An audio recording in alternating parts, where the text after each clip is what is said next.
To the next presentation, which is a presentation by the Ontario Clean Air Alliance, is outlined in CMD 18H 6.77. I understand Mr. Gibbons, you'll make the presentation. The floor is yours.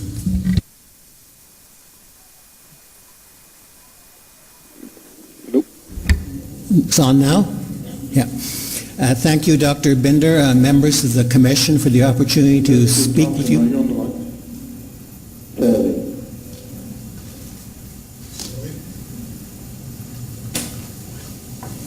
Dr. Fairley, are you still with us? No?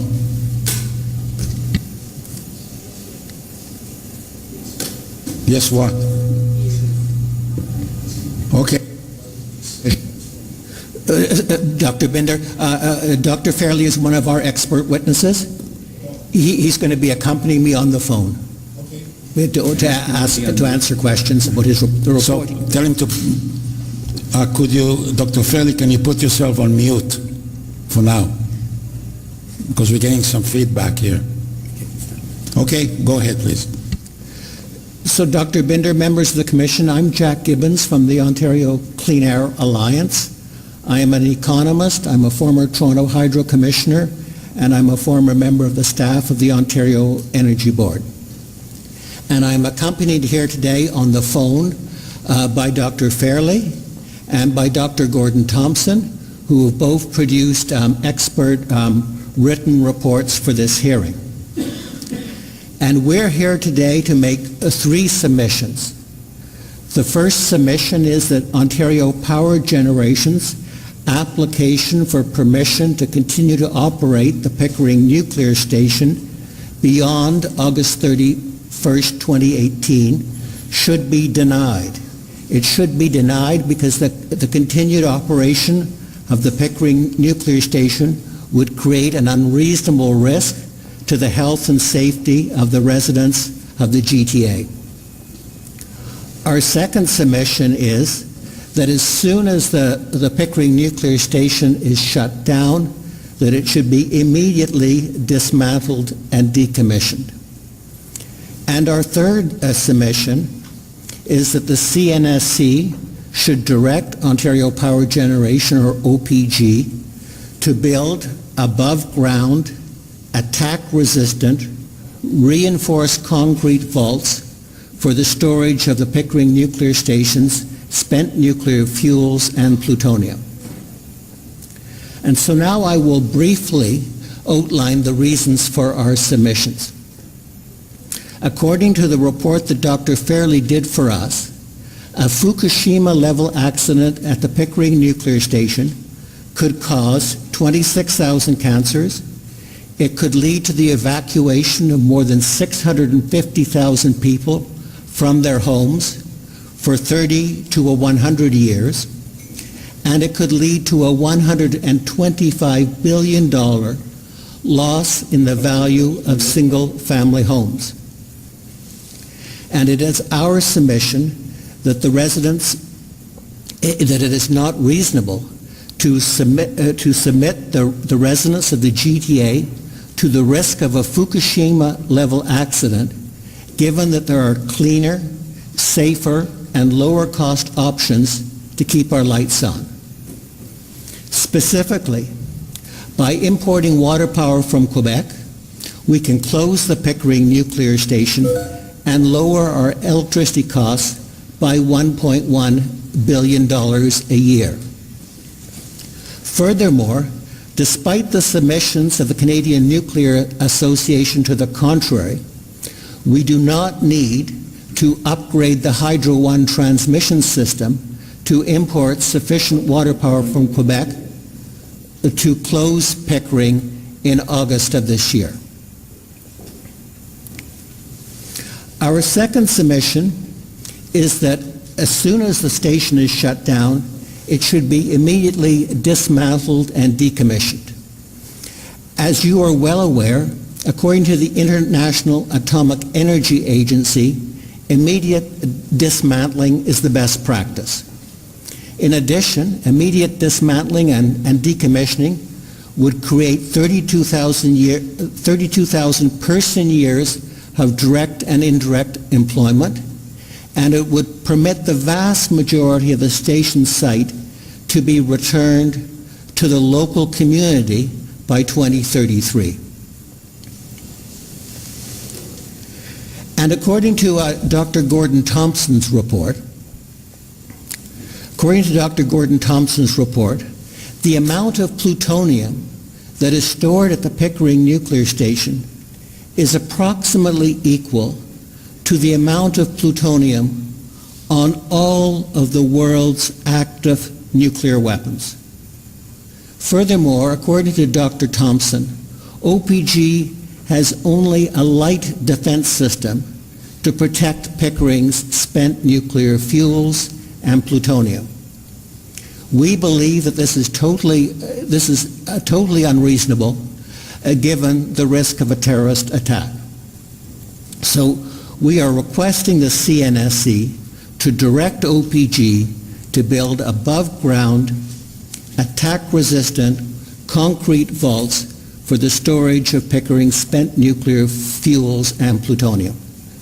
Dr. Binder, members of the Commission, these are our submissions. Thank you for your attention. If you have any questions, we will be pleased to answer them. Thank you. Question? Question? Dr. Demeter? I'm just going to ask staff to comment on the methodology in the report relative to Chapter 6, starting on page 15. There's a lot of use of collective dose and then retrospective risk assessment based on estimated person sievert. So you take a small dose and you spread it amongst a large number of people, then you come up with a risk estimate. And I know that there's some guidance from international bodies on the appropriateness or not appropriateness of doing that, notwithstanding the validity or non-validity of the estimated collective dose, but the methodology of using that as a risk estimator. Jerry Frappe for the record, so certainly staff disagrees with that as an approach, and I'd ask Mr. Mike Rinker to explain some of the details.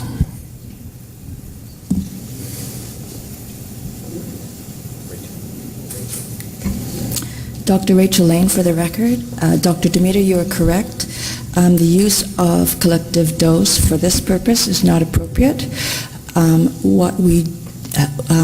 I actually was involved in the Fukushima UNSCARE committee involved in looking at the first 3 years of information coming out as a result of the nuclear accident. And the appropriate method to do is look at different groups of population. So for instance, we looked at the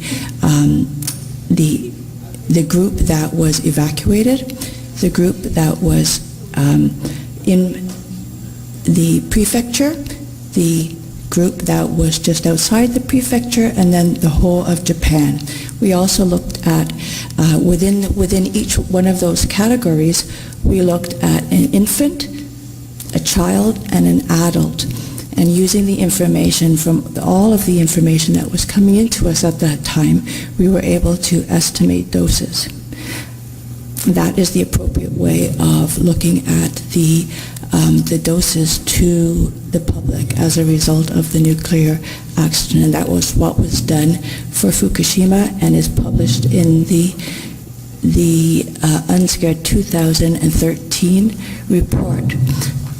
Subsequent to the 2013 report by UNSCARE on the Fukushima accident, there have been 3 white papers doing a follow-up approach to looking at all new information coming in as a result of the follow-up information, and all of the information that is coming in since that time basically confirmed that the estimates are accurate and that this was obviously the appropriate method, and that all of the findings that we had in 2013 seem to be consistent. And we looked at the health implications of Fukushima, and the follow-up is consistently suggesting that the health implications that we assessed were accurate. Thank you. Mike Rinker, for the record, if I could just precisely answer your question, both the ICRP and UNSCEAR have both discussed the inappropriate use of collective dose, wherein the incorrect use of collective dose for summing up radiation exposures over wide ranges of doses, over long time periods, over large geographical areas is not correct to come up with a risk detriment calculation. Thank you. Penny? I had a question for CNSC staff. Again, Dr. Farley's report behind attachment 1. Is the methodology appropriate to take these dose contours from Japan and put them over top the GTA? Please comment on that. Jerry Frappy for the record.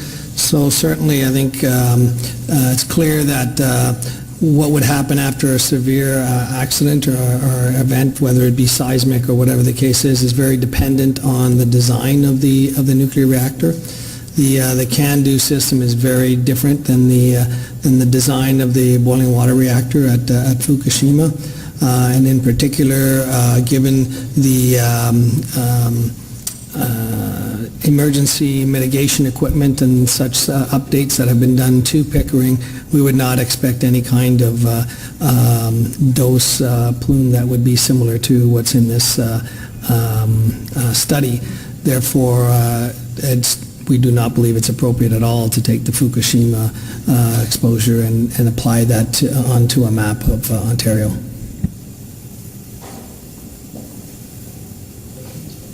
Ms. Velshi? You raised 3 issues that you wanted to table with us, and I just wanted, and I don't know if you've been following our hearings, but with regarding to the decommissioning aspect and immediate dismantling and decommissioning, as you know, that's not what we're here for this week. It really is around the continued operations, and OPG will appear before us again when they decide to go for a decommissioning license.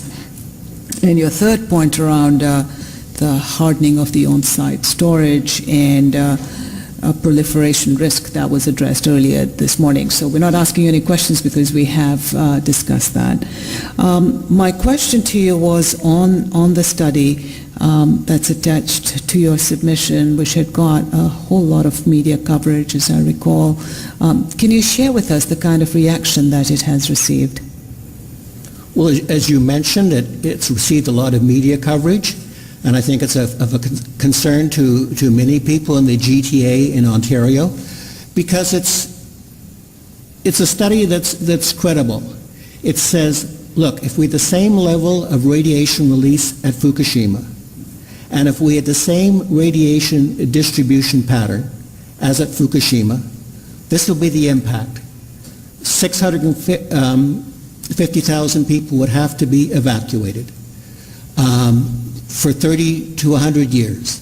The whole city of Pickering would have to be evacuated for 100 years, you know, given the standards of the government of Ontario. And, you know, staff have referred to studies that were done about what was the impact of the Fukushima level accident in Japan. But we're talking about what would happen in the GTA, where we have a much higher population density. And we've shown with the high population density, the similar level of release, it could have very, very serious consequences. And your mandate under the Act is to ensure that the operation of Pickering doesn't create an unreasonable risk. And I suggest to you that a Fukushima level accident is possible. We can debate, reasonable people can debate about the probability, what the exact probability level is. But I don't think any reasonable person who's informed about nuclear power would say that the risk of a Fukushima level accident at Pickering is zero. So there is a risk.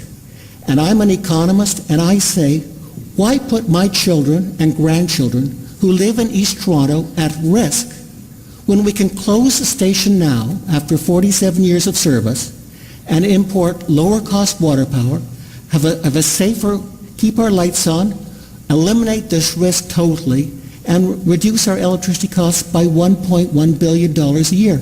It's not rational to take that risk. Even if you think the probability is low or very low, it's still not rational to subject the GTA to potentially horrific consequences. It's just not rational. If Pickering was the only way to keep our lights on, a reasonable person could argue maybe it's worth taking that risk.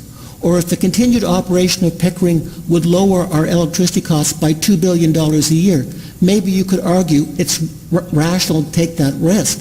But since we don't need Pickering to keep our lights on, since we can close it and lower our costs by over $1 billion a year, it's not rational to put my family, my grandchildren, all who live in East Toronto, at risk of a Fukushima-level accident. So I'm going to get staff to comment on that, because we've asked staff to do exactly that kind of a risk assessment, that if there was a Fukushima level of emission at Pickering, what will be the impact of that? And we've discussed that earlier in the hearing, but we'll ask them to comment on it again. Jerry Frappi for the record. So yes, we have taken a look at a severe accident with similar doses to what occurred around Fukushima, and we call it the SARP study, severe accident study, and I'd ask Mr. Mike Rinker to provide us some of the highlights from that. Mike Rinker for the record. So I just wanted to make sure that it's clear that in the Commission directed staff to do such a study. It was published in September 2015. The title is Study of Consequences of a Hypothetical Severe Nuclear Accident and Effectiveness of Mitigation Measures. What's important about this study is it was a severe accident of a CANDU reactor, and the type of dose distribution was based on weather patterns that exist here, population patterns that exist in Ontario. So it was stylized for the type of facility. It was based on Darlington, but equally presentable for Pickering for that type of accident that would occur in Ontario. And that study has existed. It's been presented to the Commission. It's published on our website, and it's been discussed many times. Sir Mjema, for the record, I'd like to compliment Mr. Rinker's answer. The scientific studies coming out of Fukushima, and most of the CNSC staff were heavily involved in the Fukushima report, in specific the IAEA report, and the UNSCEAR and the WHO unequivocally stated that the health effect from the Fukushima radiological emissions to date have no health consequences. Both the UNSCEAR, the chairman of the UNSCEAR and the UNSCEAR itself demonstrated, and the evidence arising from the radiological impact from Fukushima has no health effect. Dr. Demeter? I think it's important when we hear a lot about Fukushima preparedness and lessons learned, that there's an acknowledgement that many lives were lost in Fukushima related to the meteorologic event of the tsunami and the disposition of people and equipment from the natural disaster. So when we try to say, could it happen here, perhaps it's good to sort of put it in perspective of the meteorologic event there compared to the risks here, because it's not just the nuclear power plant in isolation that's the problem, it's the associated meteorologic event.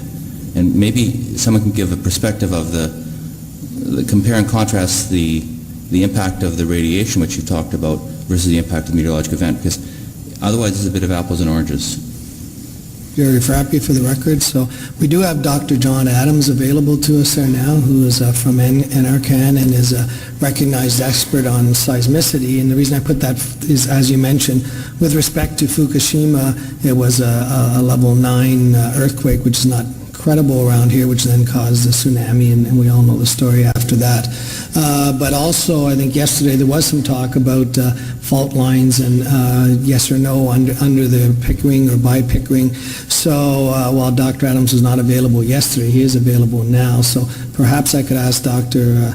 John Adams to provide us some information on that. Dr. John Adams, natural resources candidate for the record. Yes, these issues actually came up in the 2013 hearing, And I guess there's two aspects of them. The first is the persistent seismicity under Lake Ontario and the relatively short record, and the second is the faulting in the Rouge River Valley. I don't think the presentation yesterday or today really has amplified any particular objection to that. There are persistent earthquakes under Lake Ontario. The most recent one was in May this year, May the 8th, and it was about a magnitude 3, about 13 kilometers southeast of the Pickering nuclear plant. That's typical of an earthquake that happens about every 6 years on average. We do allow in our seismic hazard modeling and in the models we reviewed for the CNSC that earthquakes as large as magnitude 7 or a little larger could happen. But it's important to realize that they wouldn't happen right under the plant. The likelihood would be that they would be at some distance away from it. And so therefore what we really want to be concerned with is what the shaking level is. The person who introduced me was correct that a Fukushima-sized earthquake, a magnitude 9, would not happen in the Lake Ontario basin. That earthquake was perhaps 1,000 times stronger than the largest earthquakes we would expect. And then I would just say that I've seen the assessment of shaking probabilities, and which happen on a very rare basis as an extrapolation, a statistical extrapolation of the current seismicity, and they seem to be quite reasonable. And so as long as the engineering will cope with that shaking level, I do not have any concerns. Thank you. But that's really another question on look, we are not in protecting the actual plant. So I'm always asking the doomsday scenario. Suppose the really long shot, the doomsday scenario happen, the plant, because of an earthquake, the plant get destroyed, if you like. Will there be ability to shut down the reactor? Jerry Frappia for the record. So as Dr. Adams mentioned, he's put together sort of what are the potential worst-case scenarios. All those worst-case scenarios have been considered in our safety analyses and clearly demonstrate that throughout all of them and with significant margin, the plant would shut down, the fuel would remain to be cooled, radioactivity would not be released, and or no significant release of radioactivity, and that we'd still be able to monitor the core. That's the sort of criteria that we put on the various seismic assessments that had to be done for the station. Okay, question? So you also talk about this irrationality where there is available other alternatives. You obviously made that pitch to the government of Ontario. I don't know if you've been here when I met a couple of times. They are obvious. We don't have an economic mandate. We do not consider kind of an alternative. All we consider is where this plant can run safely. So your pitch is on alternatives should be carried to the government of Ontario, not to us. But I do want to talk a little bit about, you keep mentioning a couple of times the amount of plutonium and fuel as if they are two separate quantities. Can somebody talk to us about, so what is the quantity of plutonium?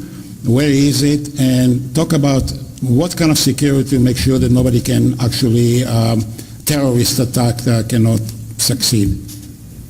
Let me start with you.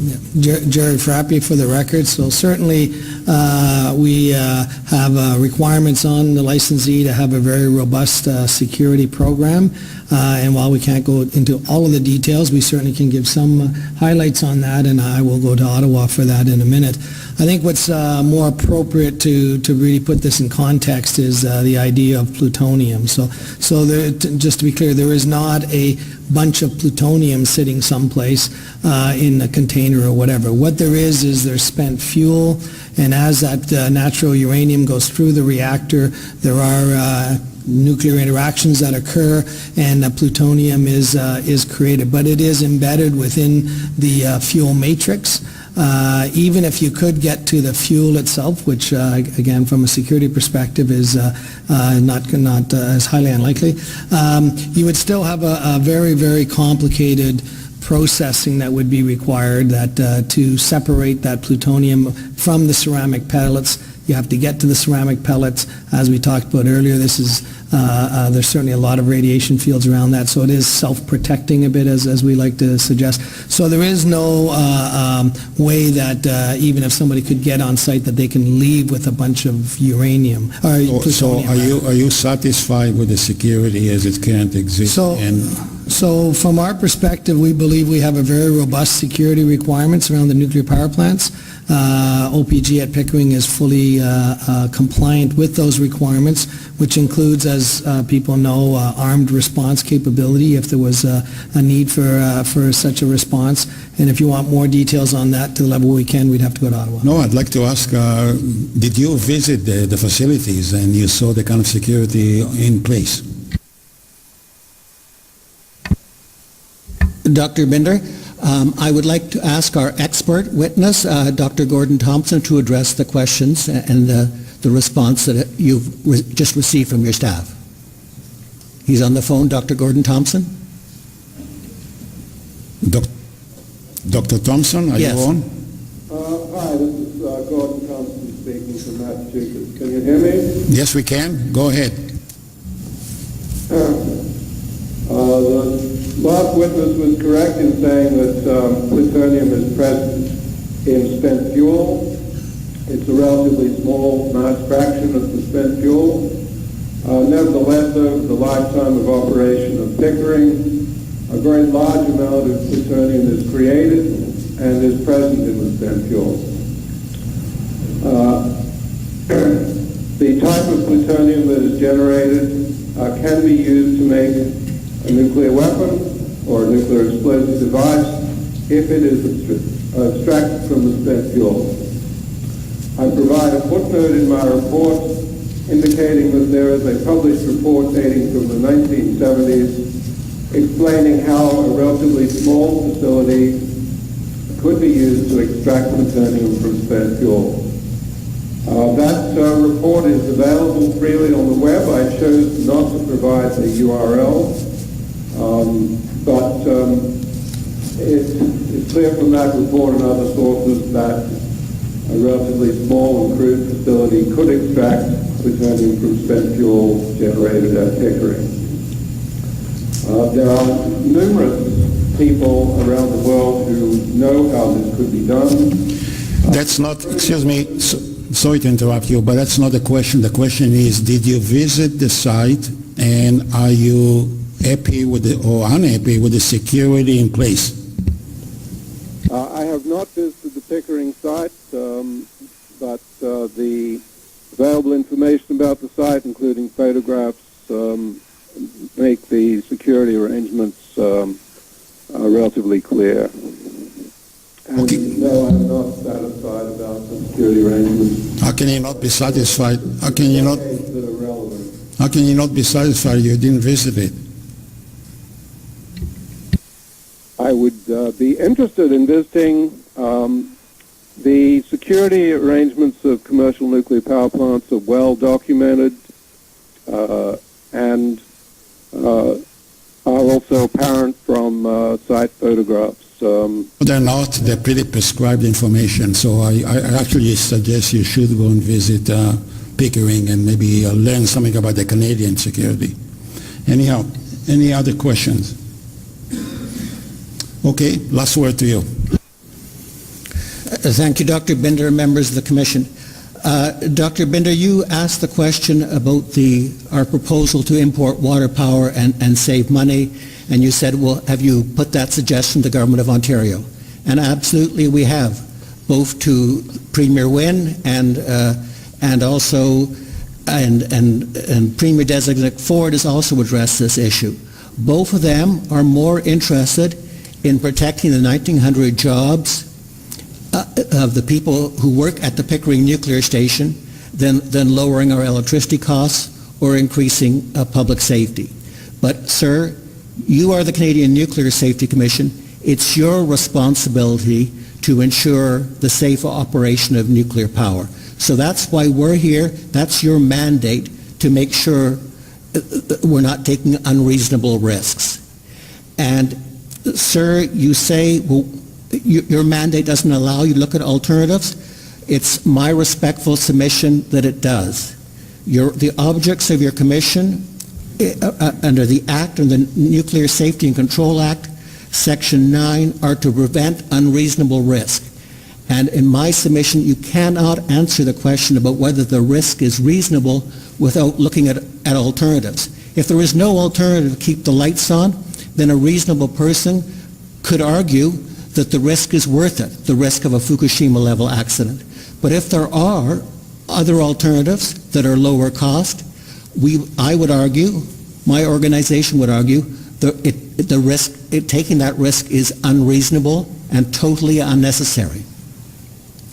I would also like to respond to two of the submissions from your staff.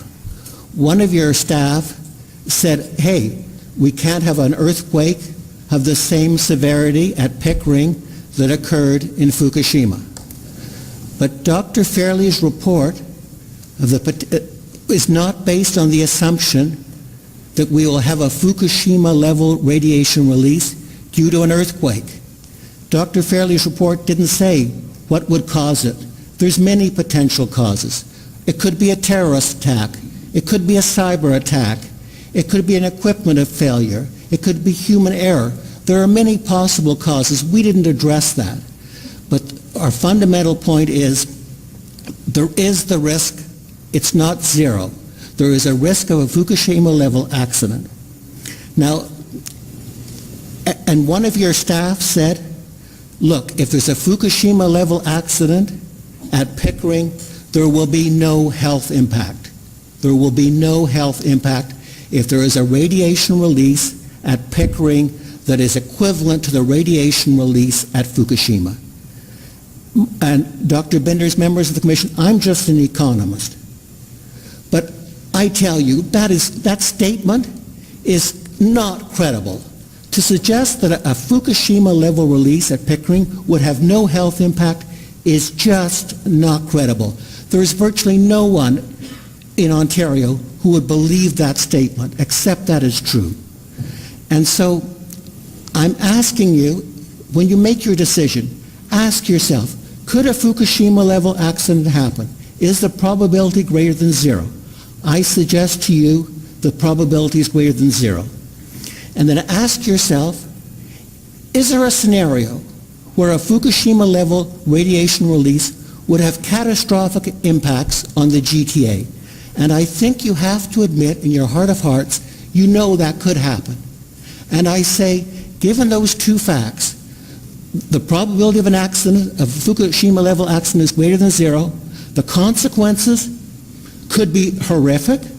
You know, maybe if the wind's all blowing to Lake Ontario, maybe the damage will just be to Lake Ontario's drinking water.